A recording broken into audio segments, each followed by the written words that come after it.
Good day everyone, I'm Eliza Braga and today I will be performing a return demonstration on assessing the thorax and the lungs. In assessing the thorax and the thorax and the lungs, the first step is to review the client's previous medical records if available. This is performed to identify instances of harm to the medical histories and current treatment procedures of clients. Next is determine the required scope of the assessment and prepare the required equipment for effective time management and an organized approach to the task. So, I have here the alcohol, the marker, an 8-inch ruler, my stethoscope, the examination gown, and the medical records. We also have to perform the proper hand hygiene technique to ensure that there will be no cross-contamination of microorganisms between me and my client. And then after that, we can proceed to the assessment. First is, we need to greet our client politely. Introduce yourself and verify the client's identity and ask how the client would like to be called during the assessment to establish rapport with the patient. So, good day ma'am. I'm Eliza Braga, your student nurse for today from Davao Doctors College, and I'm here to assist you. So first, may I know your complete name? So, I'm Vivian.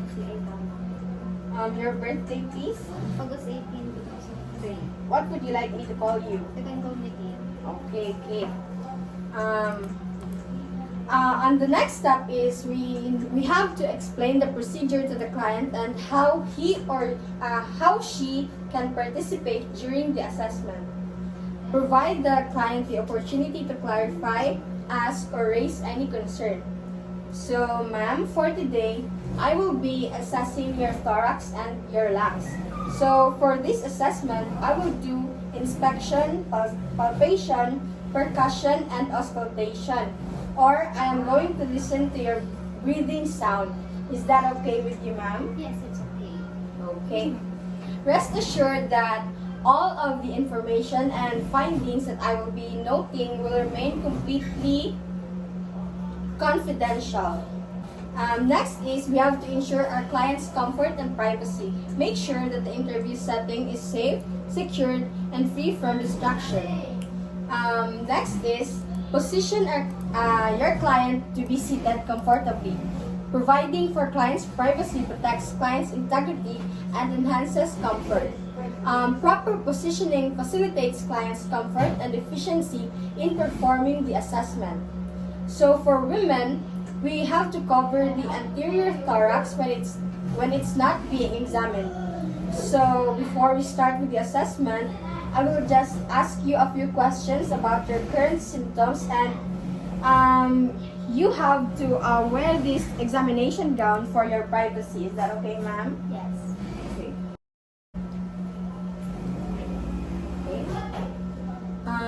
Ma'am, before we start, do you have any questions? No. Okay. So in this part, we need to check for signs of respiratory distress like problems with oxygenation. We have to observe for our client's color of face, lips, chest, and fingernails. So, ma'am, are you having difficulty in breathing? No. Okay. While you're at rest, do you have are you having any difficulty in breathing? Or while doing specific activities, while sleeping? No. Okay. Next is we have to observe our client's face, lips, chest, and fingernails.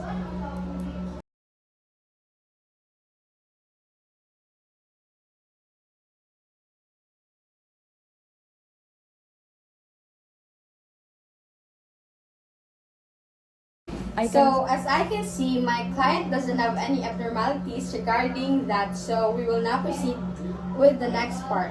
So, okay, ma'am, we're done with the interview, and thank you for answering those questions honestly. So, we have next is we have to palpate the suprasternal notch and note the position of the trachea. And after that, we can proceed with the examination.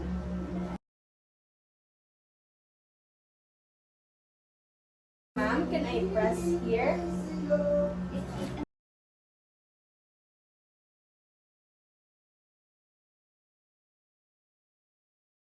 Now we will inspect the configuration. So while the client stands with her arms at the sides, stood behind the client and observe the position of the scapulae and the shape and configuration of the chest wall to determine if the thorax is symmetric and to ensure that the barrel chest does not increase anterior-posterior to transverse diameter.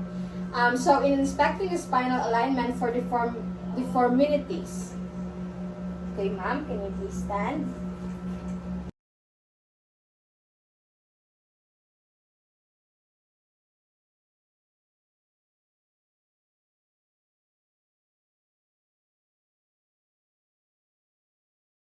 So from a lateral position, observe the three normal curvatures, the cervical, thoracic, and lumbar. To assess for lateral deviation of spine or scoliosis, observe the standing of the client from the rear. Have the client bend forward at the waist and observe from behind to determine if the spine is vertically aligned and so that we can ensure that the spinal column is straight. Right and left shoulders and hips should be at the same height. So ma'am, can you please bend? Okay, thank you. Okay, ma'am, you can now sit. So now I will be palpating my client's posterior thorax. First is we have to assess the temperature and integrity of all chest skin.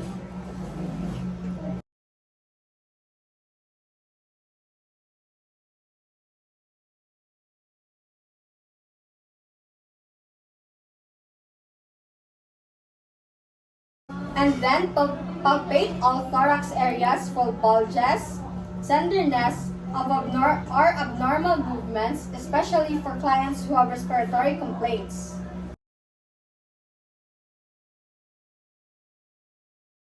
Okay. Next is I will palpate the posterior thorax for respiratory exertion. So place the palm of both of your hands over the lower thorax with your thumbs adjacent to the spine and your fingernails touch laterally. Ask the client to take a deep breath while you observe the movement of your hand at any lag in movement. So ma'am, can you perform deep breathing? Again. Again. Okay, thank you. Palpate the thorax for vocal fremitus, the faintly perceptible vibration. Bilateral symmetry of vocal fremitus should be heard most clearly at the apex of the larynx. So, place the palmar surfaces of your fingertips or the ulnar aspect of your hand or closed fist on the posterior thorax starting near the apex of the lungs.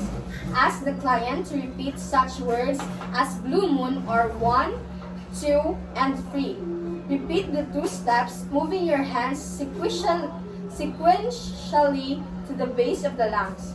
So start towards the midline at the level of the left scapula over the apex of the left lung and move your hand left to right, comparing findings bilaterally. Move symmetrically downward and out to cover the lateral portions of the lungs at the bases. And then compare the fremitus on both lungs and between the apex and the base of each lung using either one hand and moving it from one side of the client to the corresponding area on the other side, or using 2 hands that are placed simultaneously on the corresponding areas of each side of the thorax.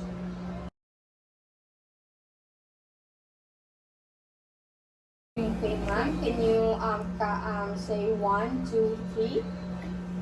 1, 2, 3. Baba. 1, 2, 3.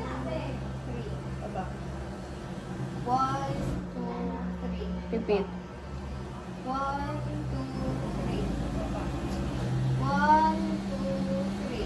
So next is percuss the posterior thorax. Percussion of the thorax is performed to determine whether underlying lung tissue is filled with air, liquid, or solid material, and to determine the position and boundaries of certain organs. Because percussion penetrates to a depth of 5 to 7 centimeters or 2 to 3 inches, it detects the superficial rather than deep lesions. First is ask the client to bend the head and fold the arms forward across the chest. Okay, ma'am, can you perform this? And then percuss in the intercostal spaces at about 5 centimeter or 2 inches intervals in a systematic sequence.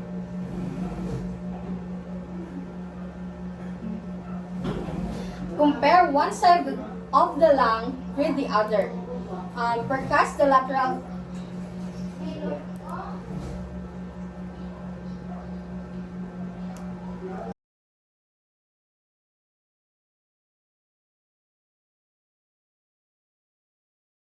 Percuss the lateral thorax every few inches, starting at the axilla and working down to the 8th rib.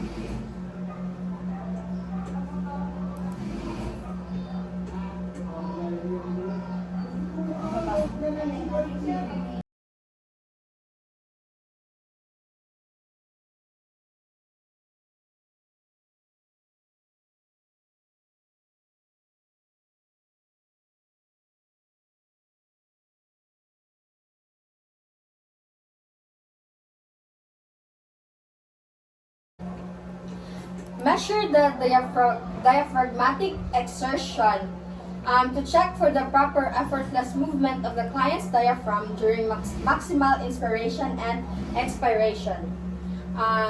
Use percussion to identify the level of the diaphragm and measure the diaphragmatic exertion. Percuss downwards from above the expected level of diaphragmatic dullness until dullness is heard. And then mark the level of full expiration after gaining the patient's permission for the marking. Okay, ma'am. In this assessment, I may need to mark your back with a marker, but that can be erasable. Is that okay with you? Yes. Okay. Have the patient inhale deeply and hold it in. Then percuss the downward of the level of dullness and full inspiration and mark it. Okay, ma'am, can you please inhale deeply? Okay.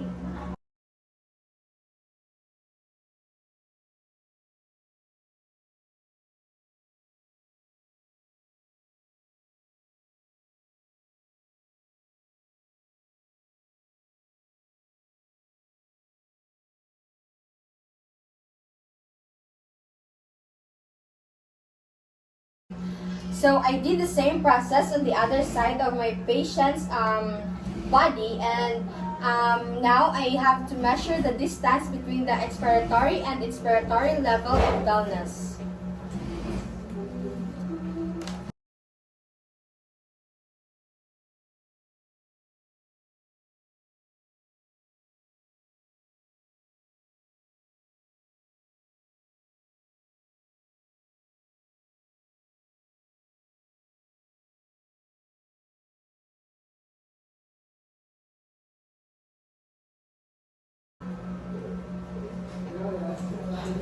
Auscultate for breathing sound. The diaphragm of the stethoscope is best for transmitting the high-pitched breath sound.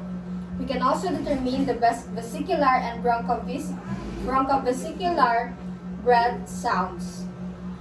So, first is you have to place the diaphragm of the stethoscope firmly and directly on the posterior chest wall at the apex of the lung at C7.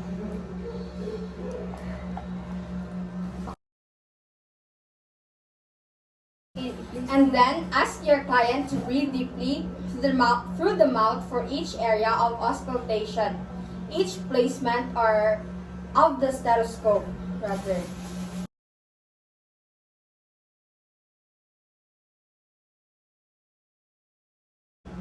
Okay, ma'am, can you breathe deeply?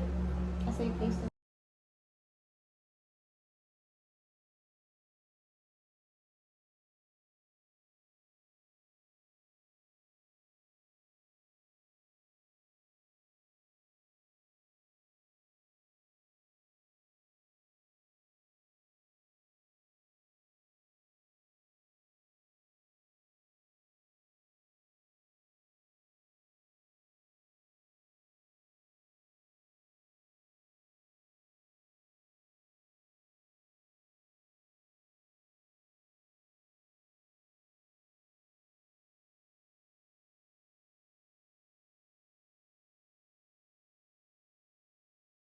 Using the systematic ladder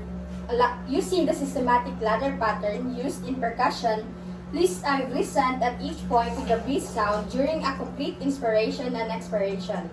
Compare your findings at each point with the corresponding point on the opposite side of the thorax.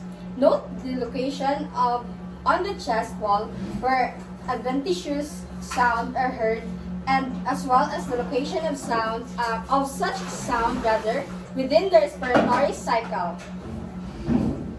So now, I will be auscultating voice sounds.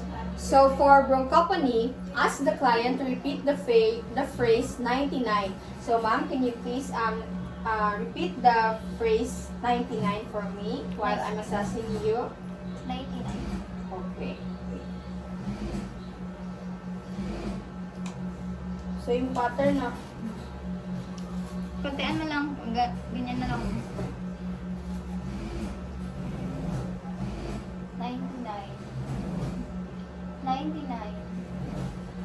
99. 99. 99.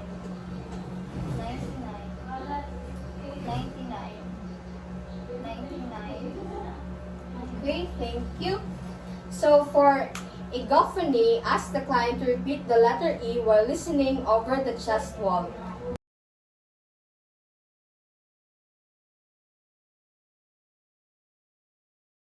Ma'am, can you please repeat the letter E for me, please? E. Okay.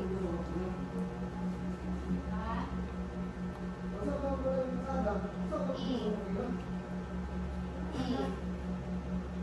E. E. E.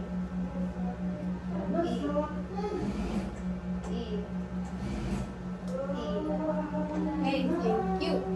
So for whispered psoriculi, ask the client to whisper the phrase 1, 2, 3 while auscultating the chest wall.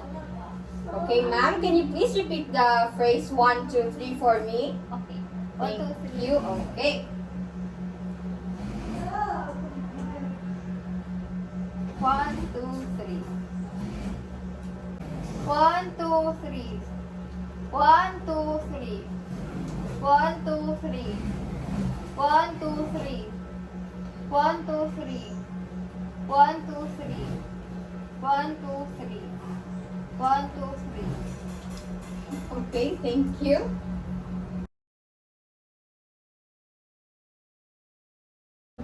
So now I will be assessing the anterior thorax. So first is you have to inspect the breathing pattern to determine if the breathing pattern is quiet, rhythmic, and effortless respirations. So ma'am, can you please go this way? Thank you. So now I will be inspecting the breathing patterns to determine if the breathing pattern is quiet, rhythmic, and effortless respirations.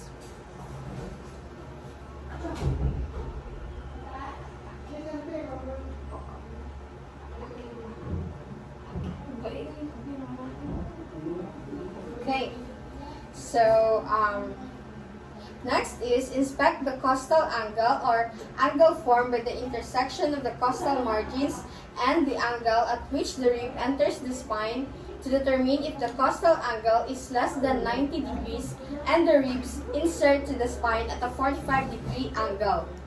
And then, palpate the anterior thorax for tenderness, sensation, surface masses, crepitus, fremitus, and etc. Ensure if the client has any respiration complaints, as well as if there are any presence of skin lesions, areas of hyperthermia, and lumps, bulges, depressions, areas of tenderness, movable structures, or movable structures.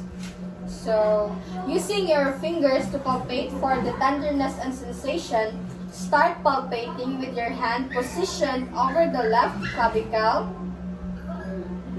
over the apex of the left lung, and move your hand left to right, comparing findings bilaterally.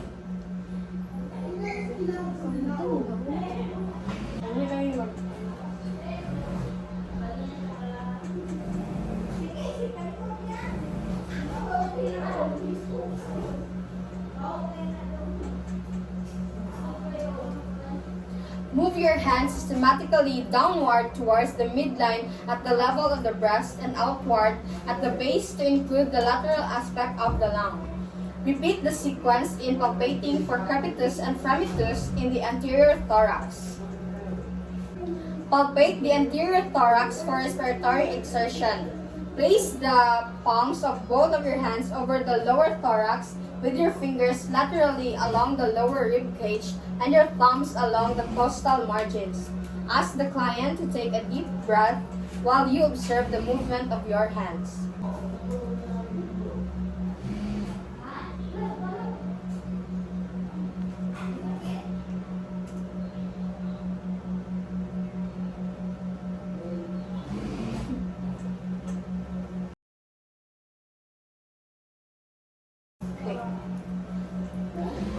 Percuss the anterior thorax systematically. Determine if the percussion notes resonate down to the sixth rib at the level of the diaphragm but are flat over areas of heavy muscles and bone, dull on areas over the heart and the liver, and tympanic over the underlying stomach. Begin percussing above the clavicles in the supraclavicular spaces and proceed downward to the diaphragm. Compare the lung on one side to the lung on the other side. Displace female breast to facilitate percussion of the lungs. Next is we have to auscultate for anterior breathing sounds, adventitious breath sounds, and voice sounds. Auscultate the trachea, determine the normal breath sound, the bronchial or tubular that is high-pitched, loud, harsh sounds created by air moving through the trachea. Auscultate the anterior thorax to determine if there are any abnormal breath sound, to ensure if there is the presence of bronchial and tubular breath sound, which is normal, and adventitious breath sound, that is abnormal sound. So place the diaphragm of the stethoscope firmly and directly on the anterior chest wall. Auscultate from the apices of the lung slightly above the clavicles to the base of the lungs at the sixth rib, or follow the sequence for anterior chest auscultation. Ask the client to breathe deeply through the mouth to avoid transmission of sounds that may occur with nasal breathing. Listen at each side for at least one complete respiratory cycle, and listen for normal breath sound and adventitious breath sound, followed by the systematic ladder pattern. So, ma'am, can you breathe deeply while I'm auscultating you? Yes.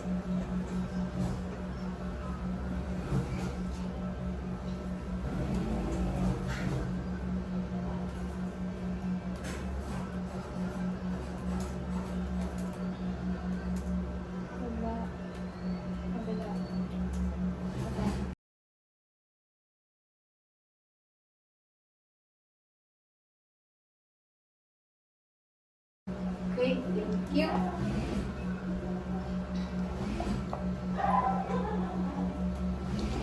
The next phase is you have to summarize the information obtained during the working phase and discuss the findings to the client. Discuss to the client the possible plans to resolve health concern if present. To identify areas for health promotion and disease prevention. Assess your client's understanding of the plan and the need for further teaching, and then provide the client the opportunity to clarify, ask or raise any concern. And then thank your client and end the interview politely. Then do aftercare or perform hand washing or hand hygiene. Document the finding if the client document the findings in the client's record using printed or electronic forms or checklists supplemented by narrative notes when appropriate. To be able to have a baseline of information so that the nurse will be able to identify appropriate medications and treatment for client care. Thank you so much. So, ma'am, do you have any complaints or questions regarding the assessment that I've done? Answer po.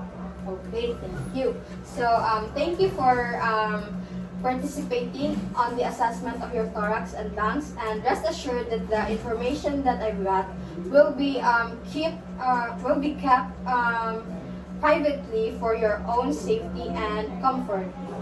Okay, thank you. So now I will do my hand hygiene to deter the spread of microorganisms. Pause na. So ma'am, for additional health tips, what I will give you, the tip that I will give you is to hydrate regularly every day because of the temperature right now, and please take care of your body. Our body is our priority in life because it is vital to live every day. Okay, thank you.